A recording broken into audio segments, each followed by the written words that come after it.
Is your garden feeling the heat this summer? Don't sweat it. These 7 plants love the sun and thrive in hot, dry spots, bringing bold color when other flowers start to fade. Hi, I'm Amy from Gardening Know-How, and today I'm sharing our top 7 heat-loving heroes for the garden. And stick around until the end, because I'll reveal my personal favorite from the list, one that not only looks amazing, but can also be beneficial in other ways, especially if you grow vegetables.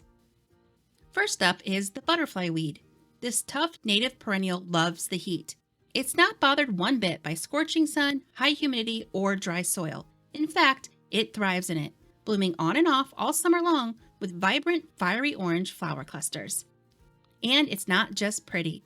Butterfly weed is a host plant for monarch butterflies, plus its nectar-rich blooms draw in other garden friends such as bees and hummingbirds. Coming in at number 2, Catmint is a sun-loving superstar that's as tough as it is beautiful. With its soft gray-green foliage and waves of lilac-purple blooms, this plant brings a touch of fragrance to the hottest, driest corners of your garden. It blooms from late spring until early summer, and here's the secret to keep the show going. Prune it back hard, right after the first flush of flowers fade. This will encourage new growth and a new set of blooms. Plus, just like the other, pollinators love it, but deer and rabbits usually stay away. Another plant that brings vibrant color and attracts plenty of pollinators is Agastache, also known as hummingbird mint or hyssop.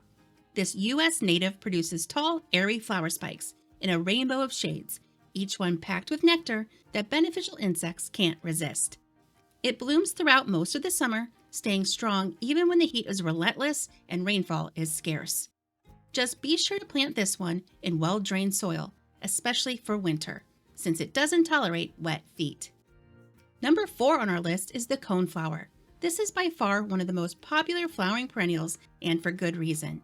From native species to new hybrids in a wide array of colors, these midsummer to fall bloomers are easy to grow, drought-tolerant, and attract pollinators with their nectar as well as birds with their seed heads.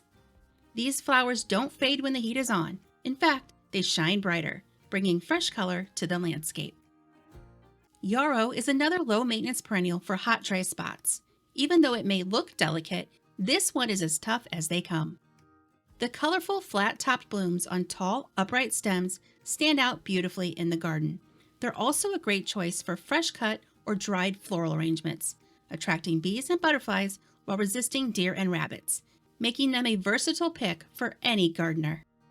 Number 6 is spotted bee balm, a North American native known for its uniquely stacked petals and contrasting burgundy bracts that can last well into fall.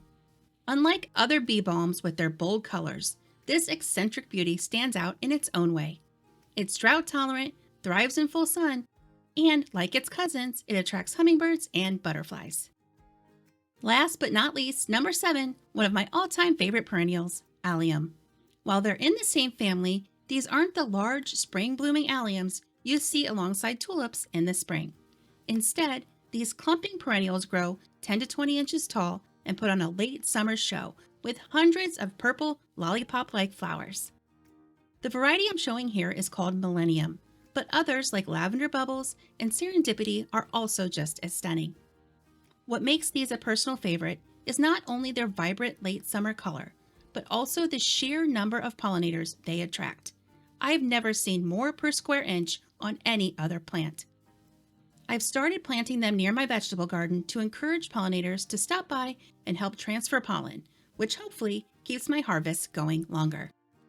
So that wraps up our list of heat-loving heroes. Now that you've seen my list, I want to hear from you. So which one of these plants is already thriving in your garden? Or which one are you planning to try next? Share in the comments below. Thanks for watching and happy gardening.